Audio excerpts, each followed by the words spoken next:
When I was hospitalized with Alzheimer's, the hospital called my children. They replied, "I want this old man to die soon, and my life is better without him." The surprise came when my lawyer called announcing that my wife's will was in my name. Subscribe to the channel for more stories like this and comment the city you're watching from. The fluorescent lights above my hospital bed buzzed with that irritating hum that seems to drill straight into your skull. I'd been staring at them for what felt like hours, trying to make sense of what the doctor had told me just that morning. Alzheimer's. Early stages, he said, like that somehow made it better. At 61, I was supposed to have years ahead of me. Margaret and I had planned to travel, to see the grandchildren grow up, to finally enjoy the life we'd worked so hard to build. But Margaret was gone, had been gone for 5 years now. And here I was, alone in this sterile room, with a diagnosis that felt like a death sentence. The nurse, a kind woman named Patricia with graying hair and gentle eyes, approached my bed with that practiced hospital smile. "Mr. William, we need to contact your emergency contacts. Your children should know about your condition." I nodded weakly, giving her Marcus's number first, then Diana's, my son and daughter. The two people I'd sacrificed everything for, worked double shifts to put through college, supported through every crisis and celebration. Surely they'd drop everything to be here for their father. Patricia stepped just outside my room to make the calls, but the thin hospital walls might as well have been paper. I could hear every word, though I wished I couldn't. "Hello, is this Marcus Thompson? This is Patricia from St. Mary's Hospital. Your father William has been admitted," and the voice on the other end was loud enough that I caught Marcus's tone immediately, irritated, annoyed, like she'd interrupted something important. "What's wrong with him now?" Marcus's voice carried through the phone with the same dismissive tone he'd used when talking about Margaret's medical bills. "Sir, your father has been diagnosed with early-stage Alzheimer's disease. We need family members to—" "Look, I'm in the middle of closing a major deal here. Can't this wait?" He's always been dramatic about his health. My chest tightened. Dramatic? I'd worked through broken ribs, pneumonia, and the grief of losing my wife without ever complaining. Patricia's voice remained professional, though I caught a slight edge. "Mr. Thompson, this is quite serious. Your father will need support and, honestly, I've been waiting for this day." Marcus's words hit me like a physical blow. The old man's been nothing but a burden since Mom died. Maybe now he'll finally, move things along. I want that old man to die already so I can get on with my life. The room started spinning. I gripped the hospital sheets, my knuckles turning white. This was my son, the boy I'd taught to ride a bike, who I'd stayed up all night with when he had nightmares, who I'd given everything to. Patricia's voice had gone cold. "I see. Well, we'll try your sister then." The second call was even worse. "Diana Thompson Walsh speaking. Ms. Thompson Walsh, this is St. Mary's Hospital calling about your father." "Oh God, what now? Is he finally dying? Because honestly, my life has been so much better without him constantly calling and bothering us about family dinners and holidays." I closed my eyes, but the tears came anyway. Hot, bitter tears that I hadn't shed since Margaret's funeral. "Ma'am, your father has been diagnosed with Alzheimer's and—" "Alzheimer's? Perfect. Maybe he'll forget how to call us every week." Diana laughed, actually laughed. "Look, I'm getting my nails done right now. And then I have a charity luncheon. Can you just handle whatever needs handling? That's what hospitals are for, right? Don't either of you want to visit or—" "Visit? Why would we visit? The man never cared about us when we were growing up, always working, never around. Now he wants to play the devoted father? Please, just keep him comfortable until nature takes its course." The line went dead. Patricia stood in the doorway for a long moment, her face pale. She didn't know I'd heard everything, but the shock in her expression told me she'd never encountered anything quite like this.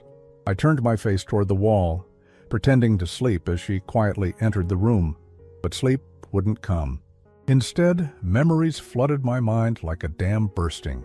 Marcus, at 8 years old, crying because the kids at school made fun of his secondhand clothes. I'd worked 3 jobs that month to buy him new sneakers, the kind all the popular kids wore. He'd hugged me so tight that day, told me I was the best dad in the world. Diana at 16, devastated when her boyfriend broke up with her before prom. I'd driven to every dress shop in the city until I found the perfect gown, then worked overtime for 2 months to pay for it. She'd looked like a princess, and when she smiled, I felt like I'd conquered the world. Where had those children gone? When had they turned into these cold, calculating strangers who spoke about their father's death like a business transaction? I thought about Margaret, how she used to worry that we were spoiling them too much. "William," she'd say, "love means setting boundaries too. We can't give them everything they want, or they'll never learn to appreciate anything." But I'd wanted to give them the childhood I never had.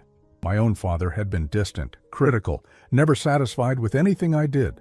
I'd sworn my children would always know they were loved, always feel secure. Maybe Margaret had been right. Maybe I'd created monsters instead of decent human beings. The afternoon dragged on. Patricia checked on me several times, her kindness a stark contrast to my children's cruelty. She brought me magazines, adjusted my pillows, asked if I needed anything. A stranger showing me more compassion than my own flesh and blood. "Mr. William," she said during one visit, "I want you to know that what I heard today, that's not normal. Most families, even dysfunctional ones, still show up when someone's really sick." I managed a weak smile. "I guess I didn't raise them right. Or maybe you raised them too well. Sometimes, when children never have to struggle, never have to earn anything, they don't develop empathy. They take love for granted because it's always been freely given." Her words stung because they rang true. I'd never made Marcus or Diana work for anything. Every want had been immediately fulfilled, every problem solved with my checkbook. I'd thought I was showing love, but maybe I'd been showing them that people were just resources to be used. As evening fell, I found myself staring at the phone on my bedside table. Part of me wanted to call them, to beg them to visit, to try one more time to bridge the chasm that had somehow opened between us. But their words echoed in my head, poisoning any hope I might have harbored. "I want that old man to die already. My life has been so much better without him." Those weren't words spoken in anger or stress. They were calm, considered, honest. This was how my children really felt about me. I was truly alone now, facing the slow dissolution of my mind, with no one to care whether I lived or died. The irony wasn't lost on me. I'd spent my entire adult life providing for my family, and now, when I needed them most, they'd abandoned me as easily as throwing away yesterday's newspaper. The night shift nurse, a young man named David, came to check my vitals around 9 o'clock. "How are you feeling, Mr. Thompson?" "Like I'm dying," I said, and meant it in more ways than one. But as I lay there in the darkness, listening to the sounds of the hospital around me, something began to shift inside me. The grief was still there, raw and overwhelming, but underneath it, a different emotion was taking root. I thought about Margaret, about the woman who'd stood by me through everything, who'd loved me when I was nothing but a struggling construction worker with big dreams. She would have been devastated to hear how our children spoke about me, but she wouldn't have been surprised. Margaret always saw things more clearly than I did. The next morning brought no relief, only the harsh clarity that comes after a sleepless night. I'd spent the dark hours replaying every moment, every choice, trying to understand where I'd gone so wrong. The breakfast tray sat untouched beside my bed, scrambled eggs growing cold, orange juice warming in its plastic cup. Food had lost all appeal when you're choking on the bitterness of betrayal. Dr. Richardson made his rounds early, his clipboard thick with charts and his expression carefully neutral. "How are we feeling today, William?" "Like I raised 2 sociopaths," I said, surprising myself with the honesty. He paused, his pen hovering over my chart. "The social worker mentioned there were some complications with your family contacts yesterday." I laughed, but there was no humor in it. "Complications? That's one way to put it." Dr. Richardson pulled up the chair beside my bed, settling in with the patience of someone who'd had this conversation before. "William, I want you to know that what happened yesterday, that's not uncommon. Alzheimer's brings out the worst in some families. The fear, the financial concerns, the caregiving burden. People say things they don't mean. Oh, they meant it. I stared at the ceiling tiles, counting the tiny holes in each square. Trust me, doctor, I've been fooling myself for years about what kind of people my children really are. The memories came flooding back, unbidden and sharp. After Margaret's funeral 5 years ago, I'd tried so hard to keep the family together. Every Sunday dinner became a negotiation. Marcus would show up late, if at all, checking his phone constantly and making it clear he had better places to be. Diana would arrive with her latest complaints about her husband, her friends, her life, treating me like an unpaid therapist who owed her unlimited patience. I remembered one particular Sunday, about 6 months after we'd buried Margaret. I'd spent all day making her famous pot roast, the one the kids used to beg for when they were little. The table was set with Margaret's good china, candles lit, flowers from her garden, arranged just how she used to do it. Marcus arrived 45 minutes late, still wearing his gym clothes. "Sorry, Dad. Had a training session that ran over. You know how it is." I didn't know how it was. I'd never had the luxury of putting my own interests before my family's. Diana showed up with her husband Kevin, both of them dressed like they were heading to a country club afterward. She took one look at the carefully prepared meal and wrinkled her nose. "Pot roast again? Dad, you know Kevin's on a paleo diet now. We probably can't eat most of this." I'd stood there in Margaret's apron looking at the feast I'd prepared and felt something crack inside my chest. "Your mother's recipe," I'd said quietly. I thought you'd want to remember." "Mom's gone, Dad," Marcus had said, not unkindly but with a finality that cut deep. "We can't keep living in the past." But it wasn't the past for me. It was all I had left. The dinner had been a disaster. They'd picked at their food, made small talk about people I didn't know, and left before dessert. I'd spent the evening washing Margaret's china and putting away the leftovers that would feed me for a week. That's when the pattern started. The gradual pulling away, the canceled plans, the phone calls that went straight to voicemail. They were grieving too, I told myself. They needed space. But slowly, the truth became impossible to ignore. They weren't grieving the loss of their mother nearly as much as they were celebrating their freedom from family obligations. Marcus had always been the golden child, the one Margaret worried about most. "He's too charming for his own good," she used to say. "Charm without character is dangerous." By the time he hit 30, Marcus had built a successful consulting firm. But success had only made him more ruthless. He spoke about people like they were numbers on a spreadsheet, including his own family.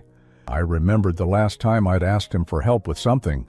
Not money, just help, moving some of Margaret's furniture to storage. "Dad, I'm swamped this month. Why don't you just hire someone? You can afford it." But it wasn't about the money. I wanted to share the task with someone who'd loved her too, someone who might want to reminisce about the stories behind each piece. The rocking chair where she'd nursed both babies. The hope chest she'd inherited from her grandmother. The vanity where she'd sat every morning, humming, while she did her hair. Marcus couldn't understand that some things weren't about efficiency or cost-effectiveness. They were about connection, about honoring memory, about not feeling so desperately alone. Diana had taken a different path but arrived at the same destination. She'd married Kevin Walsh, a successful investment banker who treated her like a trophy wife. She'd embraced the role enthusiastically, filling her days with charity lunches and shopping trips and spa appointments. But somewhere along the way, she'd forgotten how to care about anything that didn't directly benefit her. I thought about the last birthday gift she'd given me, a gift card to a restaurant I'd never heard of, bought online and delivered by email. No card, no phone call, just a sterile electronic transaction. Margaret would have been heartbroken. Margaret. Even thinking her name brought a fresh wave of pain. She'd been gone 5 years, but I still reached for her side of the bed every morning, still caught myself buying her favorite tea at the grocery store, still heard her voice in quiet moments. She'd known, hadn't she? In those last months before the cancer took her, she'd tried to prepare me for this. I thought she was just worried about my loneliness, but now I wondered if she'd seen something in our children that I'd been too blind to notice. "William," she'd said one night, her voice weak but urgent, Promise me you won't let them take advantage of you when I'm gone. Margaret, don't talk like that. You're going to beat this. Promise me. Her grip on my hand had been surprisingly strong. They're not the children we raised anymore. Money and success have changed them.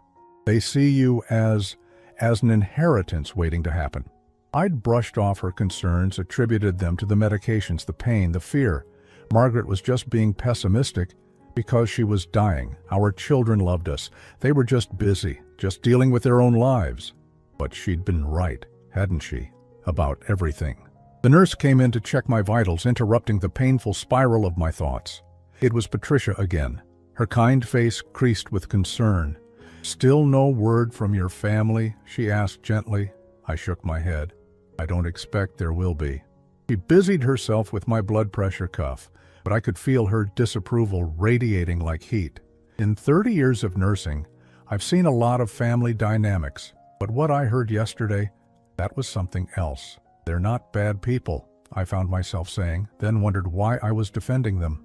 "They're just different than I hoped they'd be." Patricia paused in her work, fixing me with a direct stare. "Mr. William, can I tell you something? I've got 3 kids of my own. Times have been tough. My husband lost his job 2 years ago. We almost lost the house. But not one of my children would ever speak about me the way yours spoke about you yesterday.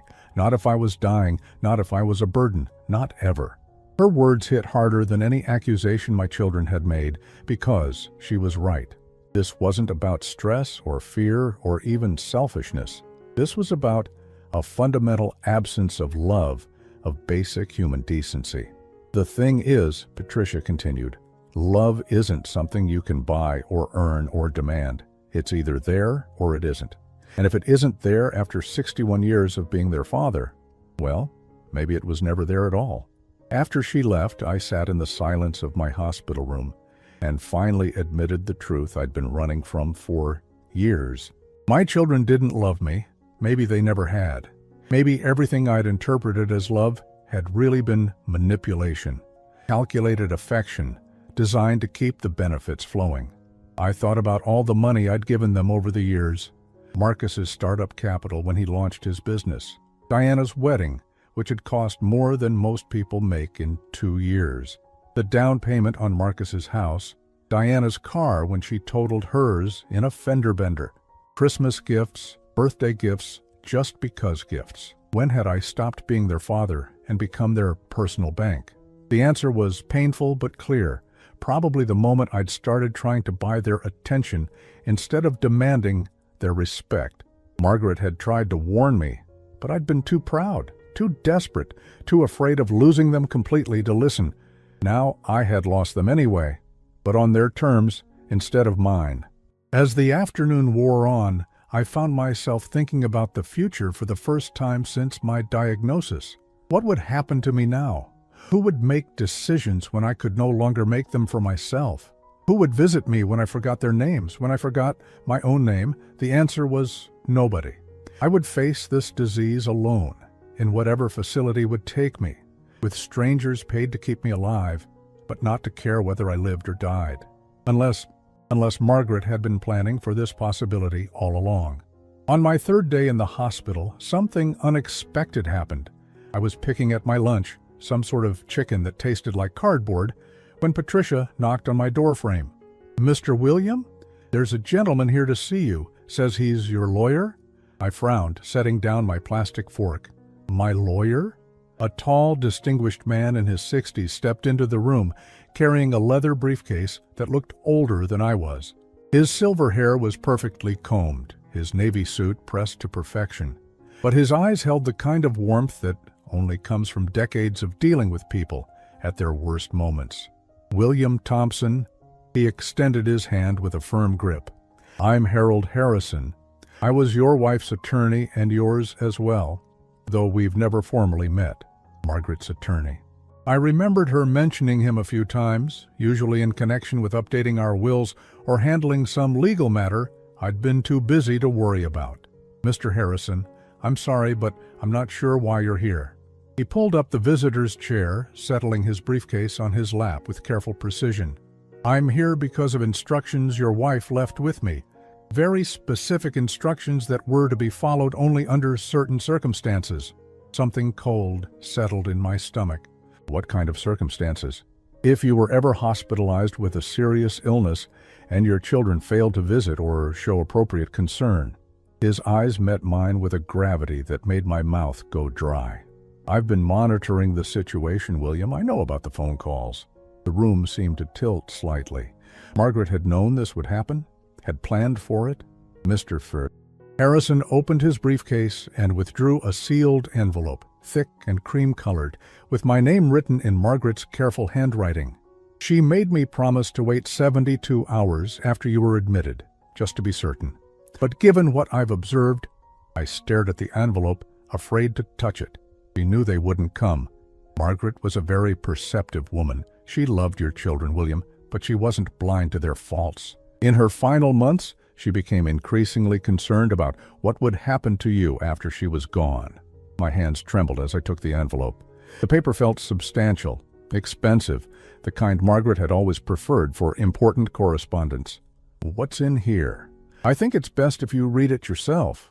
But William, he leaned forward, his expression serious. Your wife was far more astute than either of us gave her credit for. She made certain preparations. I broke the wax seal. Margaret had actually used a wax seal, how like her, and unfolded several pages of her neat, familiar handwriting. Just seeing her script brought tears to my eyes. My dearest William, it began, and I could hear her voice as clearly as if she were sitting beside me. If you are reading this letter, it means that my worst fears about our children have come to pass. I pray that I am wrong, that they have surprised us both with their love and devotion in your time of need. But if Harold is delivering this letter, then they have shown their true nature at last. I need you to know something, my darling. I have been preparing for this possibility for the last 2 years of my life. Not because I wanted to believe the worst of Marcus and Diana, but because I couldn't bear the thought of you facing illness and old age alone, abandoned by the very people we sacrificed everything to raise. Do you remember when Diana graduated from college and she didn't invite us to the ceremony? She said there wasn't enough room, that the tickets were limited, but Kevin's parents were there. I saw the pictures on her social media. We weren't excluded because of space limitations, William.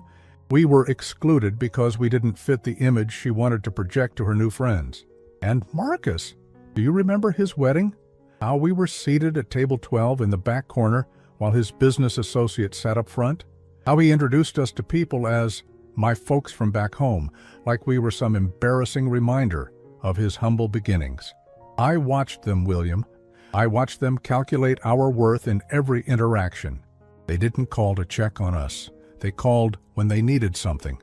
They didn't visit out of love. They visited out of obligation, and barely that.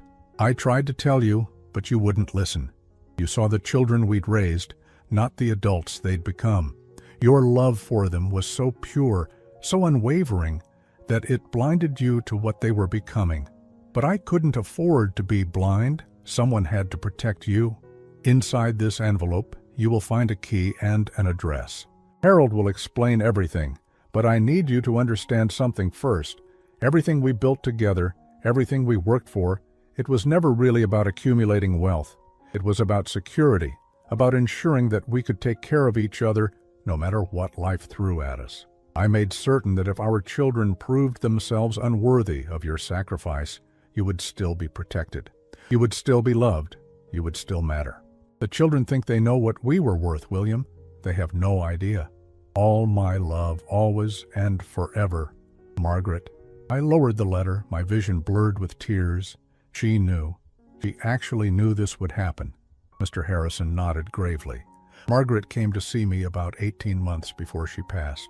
She was very weak by then, but her mind was sharp as ever. She'd been observing your children's behavior, documenting certain conversations and incidents. She was convinced that they saw you as nothing more than a future inheritance. But we never had that much money. The house, some savings, her jewelry. William, I think you're going to be very surprised by what Margaret accomplished in her final years. He reached into his briefcase again, withdrawing a folder thick with documents. Your wife was far more business savvy than you realized. While you were working construction and focusing on providing for the family's immediate needs, she was making investments. Very smart investments. I stared at him, confused. What kind of investments? Real estate primarily, but also stocks, bonds, and what she called her insurance policy against your children's greed. He opened the folder, revealing papers I'd never seen before. Did you know that your wife inherited property from her European relatives? Property that she never mentioned to anyone except me? My head was spinning. European relatives? Margaret was from Ohio. Her grandmother was from Austria. When she passed away 10 years ago, she left Margaret several properties in Salzburg, prime real estate in the historic district. Margaret never told you because she was afraid you'd want to sell them to pay for the children's college expenses or Marcus's business ventures. I felt like I was learning about a stranger. She kept this secret for 10 years. She kept it secret to protect it, and to protect you. She had those properties managed by a firm in Austria, and the rental income was deposited into accounts only she could access. She was building what she called a safety net in case your children ever showed their true colors. Mr. Harrison pulled out a bank statement, and I nearly choked when I saw the balance. $750,000 in an account I'd never known existed. That's just one account, William. There are others. How many others? 4 more accounts, plus the European properties, plus a portfolio of investments she made over the past 15 years. Margaret was playing a very long game. I leaned back against my hospital pillows, overwhelmed. I don't understand. Why didn't she tell me? Because she knew you would have spent it on the children? Every dime would have gone to Marcus's business expansions or Diana's lifestyle. Margaret loved your generous heart, but she also knew it was your weakness when it came to your children. So this is all mine now? Mr. Harrison smiled for the first time since he'd arrived. According to Margaret's very carefully crafted estate plan, yes. Everything she accumulated in secret is now yours, with very specific conditions attached. What kind of conditions? That's where it gets interesting. He leaned forward, his eyes twinkling with something that might have been satisfaction. Margaret wasn't just protecting you, William. She was setting a trap for your children. A trap that would reveal their true nature once and for all. He reached into his briefcase one more time, withdrawing a sealed document with official-looking stamps and ribbons. This is Margaret's real will, not the simple one she filed with the probate court, the one your children think they've seen. This is what she called her justice document. I took the document with shaking hands. Justice document? Margaret believed that if your children proved themselves to be the greedy, heartless people she suspected they were, they deserved to face consequences. Real consequences. This will contain provisions that will give you the power to teach them a lesson they'll never forget. What kind of lesson? Mr. Harrison's smile grew wider, and for a moment I could almost feel Margaret's presence in the room, her fierce love and protective instincts reaching out from beyond the grave. The kind that will show them exactly what they've lost by treating their father like a burden to be disposed of. I stared at the sealed document, my heart pounding. Outside my hospital room window, life continued as normal. Cars moved through the parking lot, people walked the sidewalks, the world spun on its axis just as it had yesterday. But inside this room, everything had changed. Margaret hadn't just left me money, she'd left me power. The power to show my children that their cruelty had consequences, that their father wasn't the helpless old man they thought he was. For the first time since I'd been admitted to this hospital, I smiled. A real smile, the kind that comes from somewhere deep inside. "Mr. Harrison," I said, my voice stronger than it had been in days. "I think it's time I learned what my wife really thought of our children." Mr. Harrison carefully broke the seal on Margaret's will, and as he unfolded the documents, I caught a glimpse of legal language that made my head spin. But his expression was one of barely contained satisfaction, like a man about to reveal the punchline to a very elaborate joke.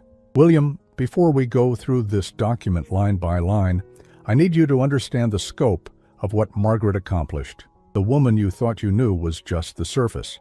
Underneath, she was a financial strategist who would have impressed the Wall Street." He pulled out a leather folder I'd never seen before and opened it to reveal a detailed inventory. Let's start with the European properties. 3 buildings in Salzburg's historic district, 1 small castle. Yes, an actual castle. In the Austrian countryside, and a villa in Hallstatt that's been generating rental income for the past 8 years. I stared at the photographs clipped to each property description, medieval buildings with ornate facades, mountain views that looked like postcards, properties that belonged in fairy tales rather than my modest middle-class life. The current market value of the European holdings alone is approximately $2.8 million. $2.8 million? The words came out as a whisper. Margaret owned castles. Your wife inherited these properties from her great-aunt Ingrid, who apparently never had children. Margaret was the only American relative, and according to Austrian inheritance law, everything passed to her automatically. She could have told you, could have sold them and lived like royalty, but she was terrified that the money would corrupt your children even further. Mr. Harrison turned to another section of the folder. Then there are the domestic investments. Margaret took the rental income from Austria and invested it very wisely. Apple stock purchased in 2003, Amazon in 2005, Google in 2006. She had an uncanny ability to spot companies before they exploded. The numbers on the pages seemed impossible. Stock portfolios worth hundreds of thousands of dollars, bonds, treasury notes, and something called a municipal growth fund that I'd never heard of. The total domestic portfolio is worth approximately $1.9 million as of last week. I leaned back in my hospital bed, feeling like I might faint. $4.7 million? Margaret was worth $4.7 million? More than that. There are also the bank accounts we discussed, plus a few other assets she acquired over the years. A small commercial property in downtown Columbus that she bought through a shell company. Some rare collectibles she purchased as investments. All told, William, your wife's secret estate is worth approximately $6.2 million. The room was spinning. I gripped the bed rails to steady myself. $6 million, and she never said a word. She documented her reasoning very carefully.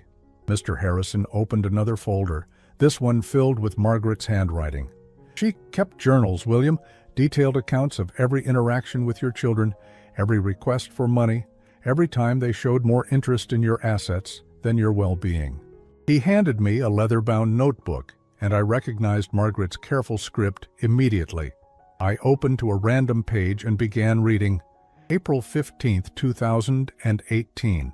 Diana called today, but not to ask about William's recovery from his hernia surgery. She wanted to know if we'd updated our wills recently and whether we'd considered modern estate planning strategies. When I asked what she meant, she launched into a speech about tax efficiency and asset protection that sounded rehearsed. She'd obviously been talking to someone about inheritance strategies. My heart broke a little more. I flipped to another page. September 3rd, 2019. Marcus brought his new girlfriend to dinner, the accountant. Within 20 minutes, she was asking detailed questions about our mortgage status and retirement investments. She actually asked if we'd considered reverse mortgages or selling the house to unlock our equity. Marcus just sat there nodding along. I wanted to cry. Our son has become the kind of man who brings financial advisors to family dinners. Page after page documented my children's gradual transformation from loving family members to calculating vultures. Margaret had seen it all, recorded it all, and I'd been oblivious to every single sign. There's more, Mr. Harrison said, gently. Margaret hired a private investigator in her final year. A private investigator to investigate our own children? She needed to understand their financial situations, their motivations. She needed evidence to support what she was planning. He handed me another folder, this one filled with photographs and financial documents. Marcus isn't quite as successful as he pretends to be. His consulting firm is heavily leveraged, and he's been counting on your inheritance to pay off business debts. The photographs showed Marcus leaving what appeared to be expensive restaurants and country clubs, but the financial documents told a different story. Credit card debt in the 6 figures, business loans with crushing interest rates, a lifestyle built entirely on future expectations. And Diana? living completely beyond her means. Kevin's investment banking career hit some rough patches last year, but they've maintained their expensive lifestyle by running up debt. They're planning to use her inheritance to buy a bigger house in an exclusive neighborhood. I felt sick. They've been planning our deaths. Not planning them exactly, but certainly anticipating them with more enthusiasm than children should show. Mr. Harrison's voice carried decades of experience with ugly family dynamics. Margaret documented phone conversations where they discussed your health, your life expectancy, what they'd do with the money when you were gone. How? How did she document phone conversations? Your children weren't very careful about privacy when they thought you were out of earshot. Margaret started recording family gatherings after she noticed certain patterns. She was protecting you, William, gathering evidence of their true nature. He handed me a small digital recorder. This contains some of the most damning conversations. I warn you, they're difficult to listen to. I stared at the device, afraid to press play. What kind of conversations? Discussions about your life insurance policies. Arguments about who should get what pieces of jewelry, furniture, property. Diana actually complained that your house wasn't worth enough, that you should have invested in a bigger property years ago to maximize their inheritance. The betrayal cut deeper than any physical pain I'd ever experienced. These weren't conversations about missing their parents or honoring our memory. These were business discussions about assets and returns on investment. There's something else, Mr. Harrison continued, his voice gentler now. Margaret included video messages for you. She knew this day might come, and she wanted you to hear directly from her why she made the choices she did. He pulled out a tablet device and handed it to me. On the screen was a paused video of Margaret, sitting in what looked like his law office, her face drawn, but her eyes fierce with determination. Should I play it? I nodded, not trusting my voice. Margaret's face came to life on the screen, and despite everything, my heart swelled at seeing her again. She looked tired, but her voice was strong and clear. My darling William, if you're watching this, it means Harold has delivered my letters, and you're learning the truth about what I've been doing these past few years. I know you're probably angry with me for keeping secrets, but I need you to understand why. You have the most generous heart of any man I've ever known. It's one of the reasons I fell in love with you, and it's one of the reasons our children learned to manipulate you so easily. Every time they had a problem, you solved it with money. Every time they made a mistake, you bailed them out. You thought you were showing love, but you were teaching them that their father existed to serve their needs. I watched them change over the years, watched them start seeing you as a resource instead of a person. The phone calls became less frequent unless they needed something.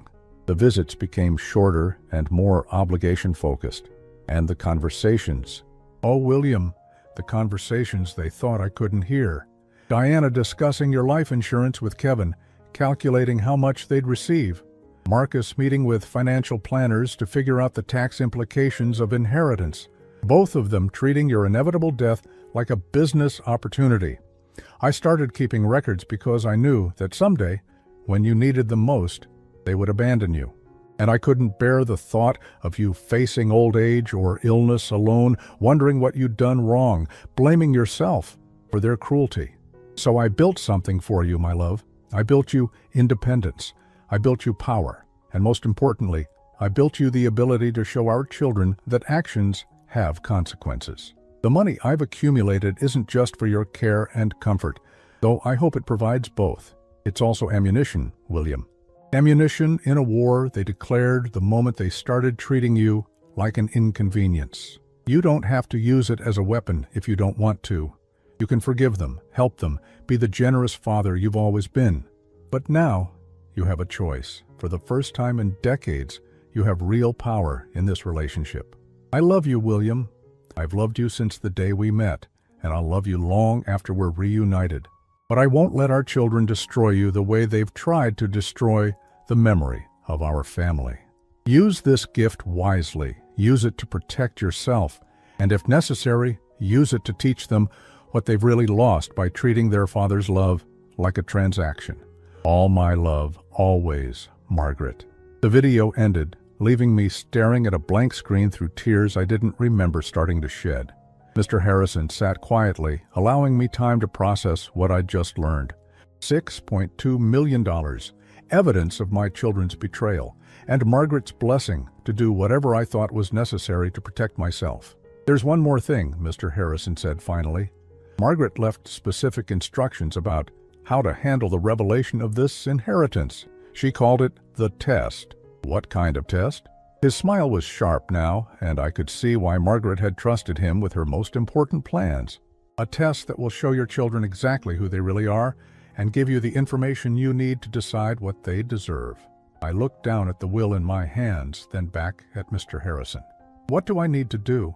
"For now, nothing. Just get better and leave the hospital. Margaret's plan doesn't begin until you're home and your children think everything is back to normal. And then we spring the trap your wife spent 3 years setting." 2 weeks had passed since my discharge from the hospital. I'd returned to my empty house, the same 4 walls where Margaret and I had built our life together, where we'd raised our children, where I'd been slowly dying of loneliness for the past 5 years. But now, everything felt different. The house wasn't a mausoleum of memories anymore, it was a fortress, and I was no longer defenseless. Mr. Harrison had been true to his word. The inheritance paperwork was progressing smoothly, though he'd advised me to keep the full scope of Margaret's estate confidential for now. "Let them think they know what they're dealing with," he'd said. "Margaret's plan depends on their assumptions." I'd been living quietly, following my normal routines, waiting for the phone to ring. According to Margaret's detailed instructions, the next phase couldn't begin until my children made contact, not because they missed me or worried about my health, but because they needed something. She'd predicted they would call within 3 weeks of my hospital stay, once they'd processed the implications of my Alzheimer's diagnosis. Margaret had been wrong about the timing. It only took 18 days. The call came on a Tuesday morning while I was having coffee in the kitchen, sitting in the same chair where I'd eaten breakfast with Margaret for 37 years. The caller ID showed Marcus's number, and for a moment I considered not answering. But Margaret's plan required me to play my part. "Hello, Marcus." "Dad. Hey, how are you feeling? I've been meaning to call." His voice had that forced cheerfulness that I'd learned to recognize over the years. The tone he used when he wanted something, but needed to pretend he cared first. "I'm managing." I kept my voice neutral, neither welcoming nor hostile. "Listen, Dad, I feel terrible about not getting to the hospital. I was in the middle of closing this huge deal, and you know how these things are. Time-sensitive, millions on the line, I'm sure you understand." I said nothing, letting the silence stretch until it became uncomfortable. "Anyway," Marcus continued, his voice slightly strained, "Diana and I have been talking, and we think it might be time to have a serious conversation about your situation. With Mom's condition, with your condition, we need to start planning ahead." "What kind of planning?" "Well, practical stuff. Making sure you're taken care of, that your affairs are in order, maybe looking into some assisted living options, getting your legal documents updated, that sort of thing." I almost laughed. 18 days after learning their father had Alzheimer's, and their first concern was making sure the legal documents were updated. Margaret had predicted this conversation almost word for word. "I see. And you think I need assisted living?" "Not right now, of course, but eventually, It's better to plan ahead, get on waiting lists for the good places. Diana found this amazing facility about an hour away. Very nice, excellent care. And the monthly fees are actually pretty reasonable when you consider what you'd save on house maintenance and utilities. An hour away. Far enough that visiting would be inconvenient, infrequent. Close enough that they could claim they were still involved in my care. Have you discussed this with Diana?" "Actually, she's here with me. We're both worried about you, Dad."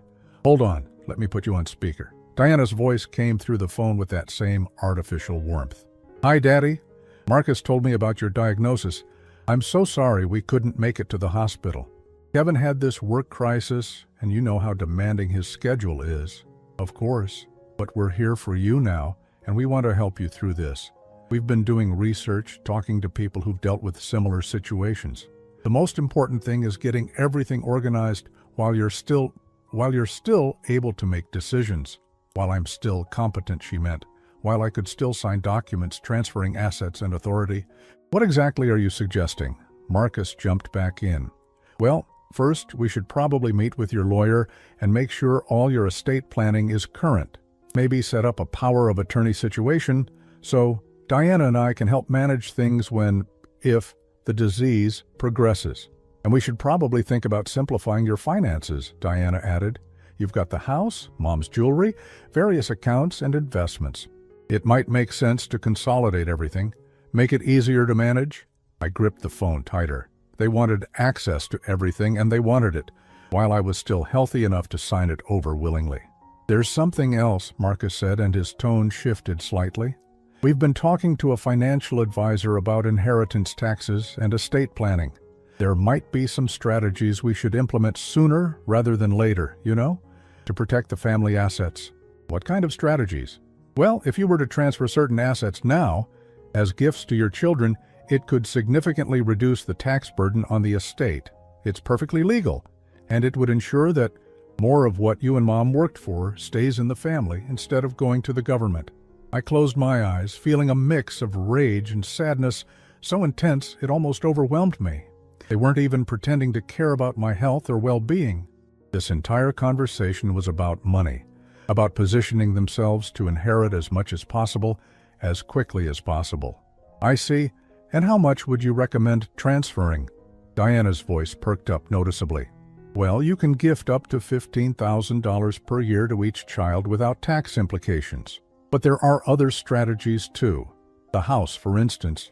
You could add our names to the deed now, which would make the transfer automatic later on. It would save thousands in probate costs. And Mom's jewelry, Marcus added.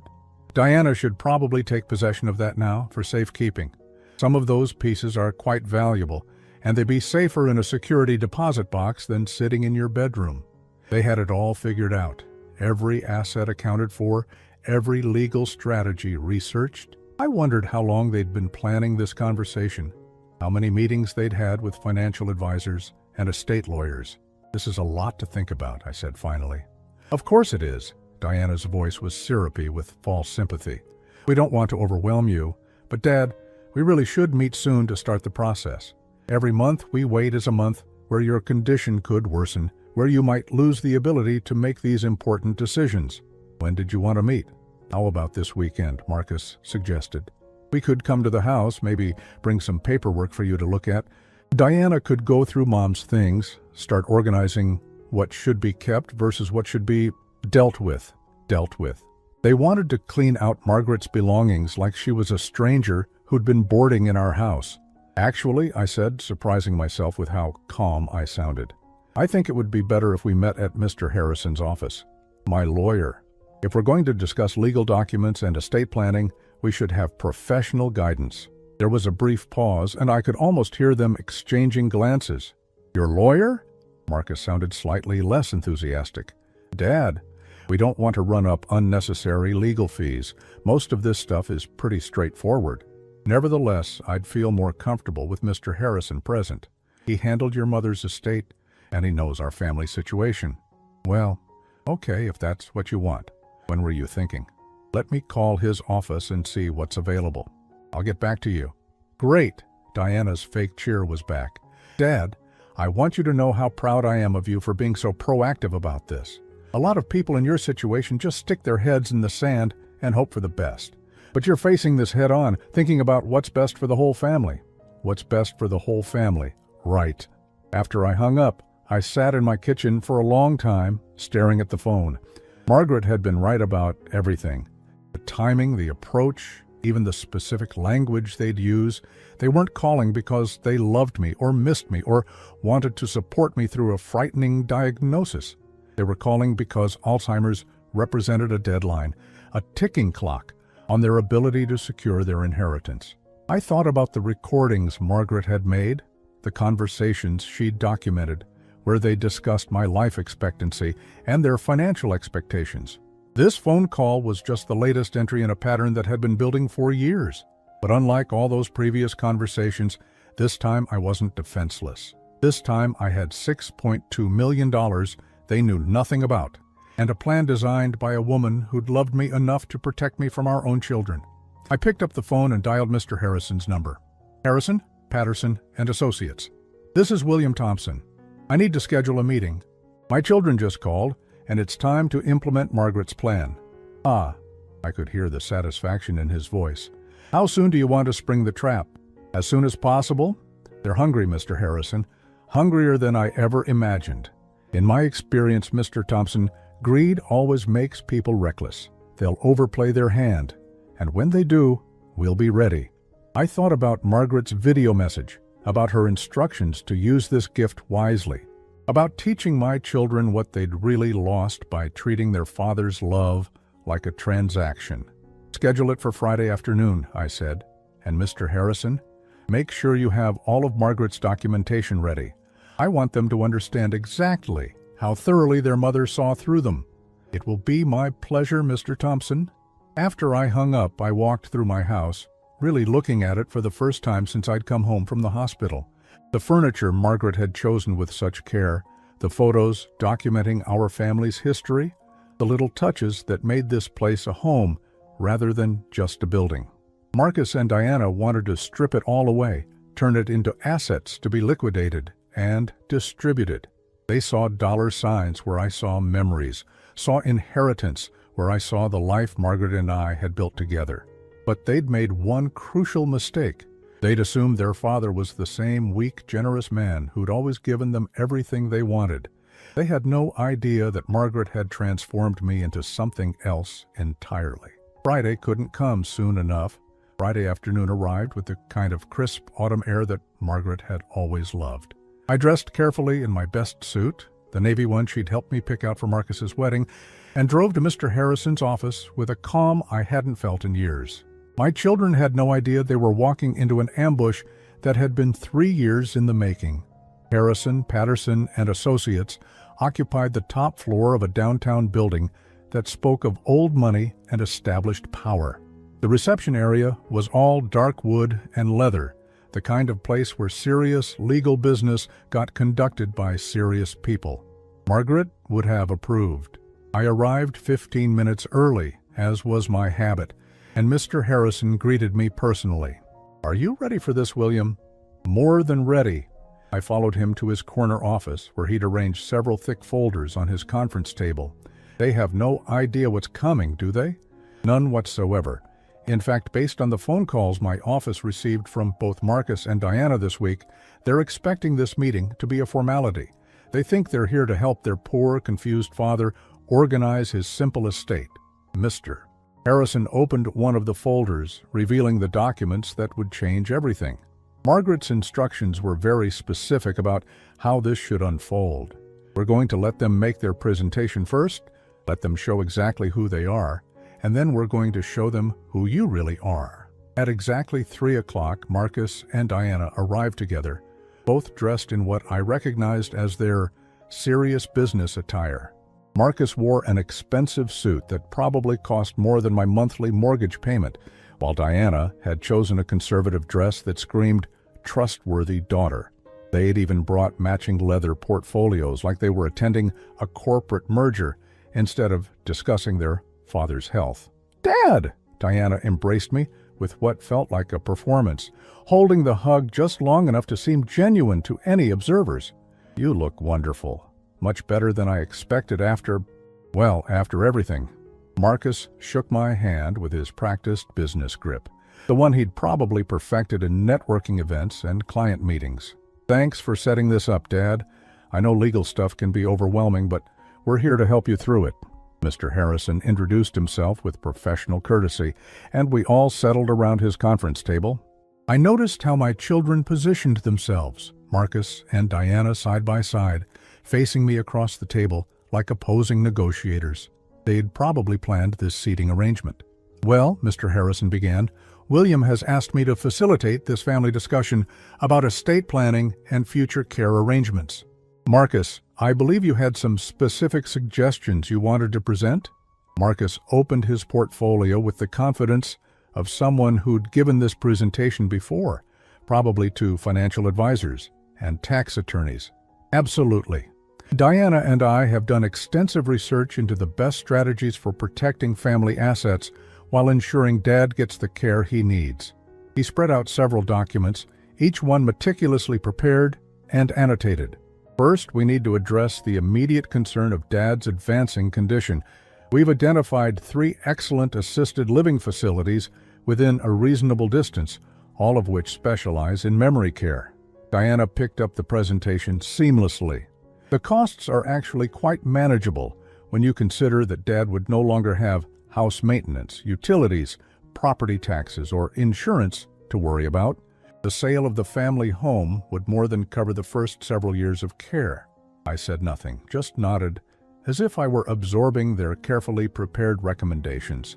Mr. Harrison took notes, his expression professionally neutral. Now, regarding the estate planning, Marcus continued, we've consulted with several experts about tax optimization strategies. The current estate tax laws create some significant opportunities if we act quickly. He handed me a document covered in highlighted sections and marginal notes. If Dad transfers the house to Diana and me now as an inter vivos gift, it eliminates the probate process and reduces the taxable estate significantly. The same strategy applies to bank accounts, investment portfolios, and personal property. We could set up a family trust, Diana added, with Dad as the initial beneficiary, but with Marcus and me as co-trustees. That way we can manage the assets professionally while ensuring Dad's needs are met throughout his illness.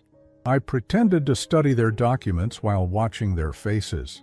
The excitement was barely contained beneath their professional facades. They thought they were minutes away from securing control of everything Margaret and I had worked for. "This is very thorough," I said finally. "You've obviously put a lot of thought into this." "We love you, Dad," Diana said, reaching across the table to pat my hand.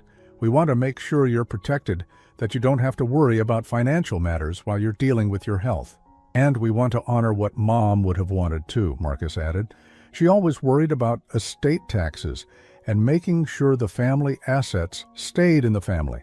That was when Mr. Harrison cleared his throat and opened the first of his folders. "Before we proceed with any asset transfers," he said calmly, "there are some matters related to Margaret's estate that need to be addressed. It seems there were some, overlooked assets that have recently come to light." Marcus frowned.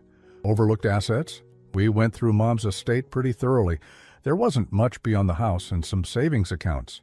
"Well," Mr. Harrison said, pulling out a thick legal document, "it appears your mother was considerably more financially sophisticated than any of us realized." He handed Marcus a copy of the Austrian property deeds, and I watched my son's face change as he tried to process what he was seeing.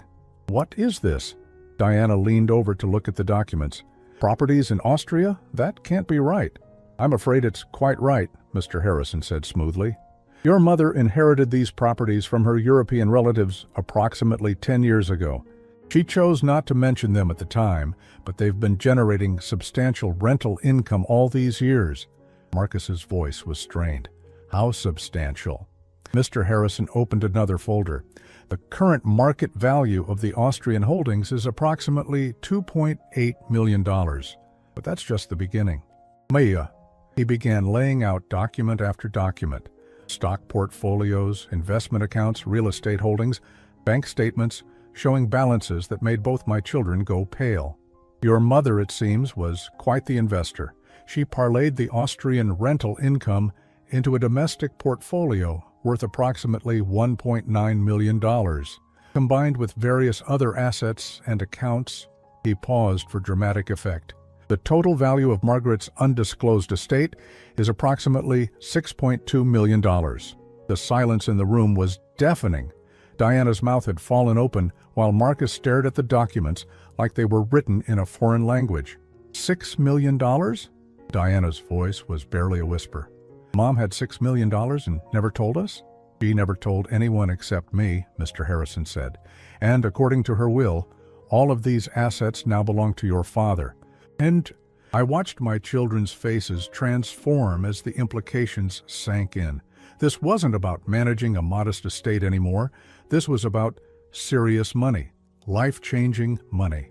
"But that's wonderful," Marcus said. his tone shifting to something I'd never heard before, genuine excitement mixed with naked greed. "Dad, do you realize what this means? You're wealthy, really wealthy. The care options, the investment opportunities. You could buy the most exclusive assisted living facility in the country," Diana added, her eyes bright with possibilities.